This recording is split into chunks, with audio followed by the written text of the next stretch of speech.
पहले फ्लैट खरीदो और उस फ्लैट के लिए बिल्डर से लड़ते रहिए। अगर घर मिल गया तो उसके बाद आरडब्ल्यूए और मेंटेनेंस एजेंसियों से लड़ते रह जाएंगे आप। गुरुग्राम में अब बिल्डरों के बाद आरडब्ल्यूए और मेंटेनेंस एजेंसियां भी लगातार रेजिडेंट को परेशान करने पर आतुर होती जा रही है। नमस्कार, मैं हूं नीरज अम्बावता और आप सभी का स्वागत करता हूं स्टेट न्यूज पर। स्टेट न्यूज पहला ऐसा वेब न्यूज चैनल है जहां सिर्फ रियल एस्टेट सेक्टर से जुड़ी हुई तमाम खबरें आप तक पहुंचाई जाती है। तो देखिए हमारे इस खास खबर में कि कैसे एक पोस्ट सोसाइटी की आरडब्ल्यूए और मेंटेनेंस एजेंसियां लगातार लोगों को परेशान कर रही है। लेकिन उससे पहले अगर अभी तक आपने हमारे चैनल को सब्सक्राइब नहीं किया तो सबसे पहले चैनल को सब्सक्राइब जरूर करें ताकि रियल एस्टेट सेक्टर से जुड़ी हुई तमाम खबरें आप तक सीधी और सबसे पहले पहुंच सके। तो देखिए हमारी इस खास खबर में कि कैसे एमआरएफ यानी मेजर रिपेयर फंड अगर आपने नहीं दिया तो आपकी बिजली और पानी काटने पर आरडब्ल्यूए और मेंटेनेंस एजेंसियां निगाहें टिका कर बैठी है। गुरुग्राम में इन दिनों आरडब्ल्यूए की गुंडागर्दी के किस्से आम सी बात हो चली है। कुछ आरडब्ल्यूए अपने आप को कानून, संविधान और सरकार से भी ऊपर समझने लगी है। जी हां, ऐसा ही एक मामला गुरुग्राम के सोहना रोड के सेक्टर 48 की पार्श्वनाथ ग्रीन विले सोसाइटी से सामने आया है, जहां आरडब्ल्यूए के बोर्ड मेंबर ने डिसाइड किया कि एमआरएफ यानी मेजर रिपेयर फंड को इकट्ठा किया जाना है और हर घर से एक क्वार्टर में करीब 65,000 रुपये ये फंड वसूला जाएगा, जिसकी 8 किस्तें होंगी। लेकिन कुछ लोगों ने इस फंड का विरोध करना शुरू कर दिया, क्योंकि इससे पहले भी कई बार आरडब्ल्यूए इस तरह का फंड उगा चुकी है और ये अमाउंट करोड़ों रुपए में इकट्ठा होता है। तो वहीं आरडब्ल्यूए और मेंटेनेंस एजेंसी ने मिलकर एक प्लान तैयार किया कि जो रेजिडेंट अपना एमआरएफ का फंड नहीं देगा उसकी बिजली काट दी जाएगी। एक के बाद एक कई घरों की बिजली काटी गई। उसके बाद परेशान होकर लोगों ने एमआरएफ देना शुरू कर दिया।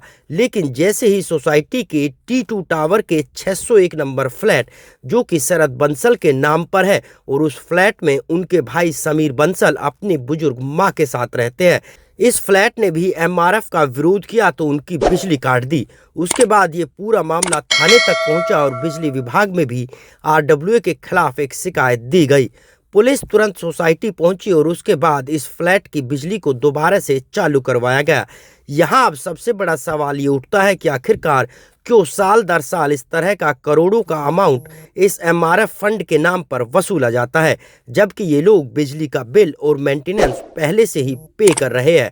या फिर कहे कि आरडब्ल्यूए की जबरन उगाही का एक नया जरिया एमआरएफ बन चुका है। जब हमने इस पूरे मामले पर आरडब्ल्यूए प्रेसिडेंट से बात की तो उनका यही कहना था कि ये पूरा मामला मेंटेनेंस एजेंसी का है और एस्टेट मैनेजर ही आपको बता पाएगा कि आखिरकार बिजली क्यों काटी गई। लेकिन जब मेंटेनेंस एजेंसी से पता किया तो उनका यही कहना था कि आरडब्ल्यूए के बोर्ड ने जो डिसाइड किया है वो लोग वही कर रहे हैं। मेरा नाम समीर बंसल है। मैं tower 2 flat number 601 Parsvnath Green Ville में रहता हूँ। सर 5 जनवरी को हम लोग बैठे हुए थे, अपने घर पे ही थे, तो चोरी छुपे रात को 6 बजे मेंटेनेंस के लोग आए और हमारी बिजली काट के चले गए। मुझे ऐसा महसूस हुआ कि किसी ने बिजली काटी है, क्योंकि बाहर की बिजली आ रही थी। तो मैंने जैसे ही भाग के देखा तो एक लड़का जो वहाँ जहाँ हमारे मीटर लगे हुए हैं वहां से भाग रहा था। तो मेरे को डाउट हुआ कि इसने जरूर कुछ ना कुछ हरकत करी है, क्योंकि उससे एक दिन पहले भी मेरी बिजली काटी गई थी। तो मैंने मेंटेनेंस से फोन किया था, वो बोले जी आप कुछ पैसे जमा कराओ, एमआरएफ के नाम पे उन्होंने कुछ आउटस्टैंडिंग निकाल रखी है। वो बोले आप पैसे जमा कराओ तब हम आपकी बिजली जोड़ेंगे। तो तब मैंने उसको ज्यादा गौर नहीं किया और मैंने एमसीबी उन्होंने डाउन करी थी, मैंने एमसीबी ऊपर कर ली थी अपने आप ही। अगले दिन फिर वही चीज हुई, मुझे डाउट हुआ कि कुछ ना कुछ तो गड़बड़ हुई है। तो जब मैंने उसको भागते हुए देखा तो उसने क्या करा, मीटर से तार ही काट दिए थे। एमसीबी नीचे नहीं करी, उसने मीटर से तार ही काट दिए थे। तो उसके बाद मैंने मेंटेनेंस में फोन किया, जो एस्टेट मैनेजर है, मैंने उससे पूछा भाई साहब क्या बात हो गई। बोले जी आपका एमआरएफ का कुछ बकाया है वो आप दो। मैंने जी मेरा बिजली का कोई बकाया नहीं है, मेरा मेंटेनेंस का कोई बकाया नहीं है। एमआरएफ का जो है, एमआरएफ की आपकी इलीगल डिमांड है, उसके लिए अलग चीज बनती है। आप उसके बेस से मेरी बिजली नहीं काट सकते। बिजली जो है मूलभूत सुविधाओं में आता है। आप देखिए मेरे घर में मेरी बूढ़ी माँ भी है, जिनको प्रॉब्लम है, जिनके खुद घुटनों के ऑपरेशन हो चुके हैं, उनको और भी मेडिकल की प्रॉब्लम है। और आप एक चीज और देखिए, इन्होंने रात को 6 बजे बिजली काटी। मेंटेनेंस एजेंसी है, दिन का भी टाइम होता है, रात को 6 बजे बिजली काटने का क्या उनका मकसद था? क्या वो परेशान करना चाहते थे या हमें जान से ही मार देना चाहते थे कि बिजली कट जाएगी, हम कुछ नहीं कर पाएंगे?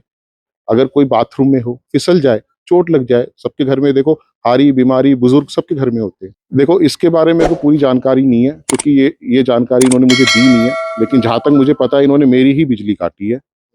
बाकी अब मेरे को इसके बारे में कोई इन्होंने बताया नहीं है। सो देखो आउटस्टैंडिंग कितनी होगी इसके बारे में तो मेंटेनेंस एजेंसी ही स्पष्ट रूप से बता सकती है आपको कि कितनी होगी और क्या उनके ऊपर एक्शन लेते हैं, लेकिन इन्होंने बिजली काटने को हथियार बना लिया है। आप मन मर्जी के आप आउटस्टैंडिंग निकालो, मन मर्जी के आप फंड कलेक्ट करो, ये अपने नाम से फंड बनाते हैं और उसमें कलेक्शन चलता रहता है। ये पिछले 7-8 साल से यही सीन चल रहा है। पहले हमने भी चलो ठीक है मांगा, हमने दे दिया, लेकिन हम कब तक देंगे भाई साहब? इसको ये MRF बोलते हैं, मेजर रिपेयर फंड। ये जाता कहाँ है ये किसी को नहीं पता, क्योंकि सब यही कहते हैं जी लगता तो कहीं नहीं है और खत्म ये पूरा हो जाता है। इसका ना ऐसा कोई वो नहीं है कि कितना एक साल में इकट्ठा करते होंगे। ये जब भी कोई नई RWA आती है या कोई पुरानी RWA होती है, वो अपनी मर्जी से फंड बनाती है कि हमने तो ये काम कराना है, हमने बेसमेंट ठीक करानी है, फायर फाइटिंग का काम कराएंगे, हम सड़क बनाएंगे, हम व्हाइट वॉश कराएंगे। व्हाइट वॉश 2 बार हो चुका है इस सोसाइटी का व्हाइट वॉश। तो क्या लग रहा है कि RWA भी मेंटेनेंस एजेंसी के साथ मिली हुई? हाँ, बेशक ये सवाल पहले भी उठे थे। जो पहले RWA थी उसके ऊपर ये सवाल उठे थे कि उनके जो बंदे हैं उन्होंने अपनी फेक मेंटेनेंस एजेंसी बना रखी है और फेक रजिस्ट्रेशन का एड्रेस दे रखा है। उनके ऊपर सवाल उठा था ये जब वहां पे तहकीकात हुई थी, तो वहां उनका ऑफिस कोई मिला ही नहीं था इनको। क्या लग रहा है कि इस बार भी RWA मिली हुई? हाँ, वही सेम RWA जी जो आज से 4-5 साल पहले थी, कोरोना से पहले थी, वही RWA दोबारा चुन के आ गई है। अब उसने जो MRF का अमाउंट बना दिया है वो 5 से 6 लाख पर फ्लैट इकट्ठा कर रहे हैं। तकरीबन 28 से 30 करोड़ रुपए बनते हैं। यहाँ तकरीबन 550 फ्लैट हैं। आपने किसी की वित्तीय स्थिति को नहीं देखा। कोई आदमी दे सकता है, नहीं दे सकता है, आदमी की और भी कमिटमेंट होती है। आप ये बताइए, इन्होंने 65,000 रुपए पर क्वार्टर का हमारा बिल बना दिया है दिसंबर से, और हमें अगले 24 महीने तक इसको पे करना है। नहीं करेंगे तो ये हमारी बिजली काट देंगे। तो वहीं अभी भी इस पोस्ट सोसाइटी के कुछ लोग ऐसे हैं जिन्होंने MRF का पैसा नहीं दिया। उनसे RWA के लोग कुछ नहीं कहते क्योंकि उनकी पहुंच ज्यादा है और RWA के साथी भी है। यही कारण है कि लोगों को चुन चुन कर टारगेट किया जा रहा है, शकल देखकर टीका किया जा रहा है, क्योंकि कुछ घरों का आउटस्टैंडिंग अमाउंट करीब 16 लाख से भी ज्यादा है, लेकिन ना तो उनकी बिजली काटी जाती और ना ही RWA उनसे कुछ कहता, क्योंकि वो एक वजूददार और रसूखदार लोग जो है। अब यहाँ सवाल ये भी उठता है कि आखिरकार RWA और मेंटेनेंस एजेंसी सोसाइटी में भेदभाव की राजनीति क्यों कर रही है और किसके इशारे पर कर रही है? क्या लोगों को चुन चुन कर टारगेट करना कहाँ का न्याय है? तो वहीं RWA की इस राजनीति और मुंह देखकर टीका करने वाली पॉलिसी के बाद अब दबी आवाज में कुछ लोग MRF का विरोध भी करने लगे हैं। अब देखना ये होगा कि क्या पार्श्वनाथ ग्रीन विले में अब रेजिडेंट का विरोध खुलकर RWA को झेलना होगा और RWA को ये विरोध कितना महंगा पड़ेगा, ये तो आने वाला वक्त ही बताएगा। RWA की मुंह देख टीका की राजनीति के बाद अब दबी जबान में कुछ लोग इसका विरोध भी करने में जुट गए हैं। अब देखना यहाँ ये होगा कि RWA को किस तरह से रेजिडेंट का विरोध झेलना पड़ेगा और इसके क्या परिणाम आने वाले वक्त में देखने को मिलेंगे। बहरहाल आपको हमारी ये खबर कैसी लगी कमेंट करके जरूर बताएं। साथ ही चैनल को शेयर और सब्सक्राइब करना ना भूलें ताकि रियल एस्टेट सेक्टर से जुड़ी हुई तमाम खबरें आप तक सीधी और सबसे पहले पहुंच सके।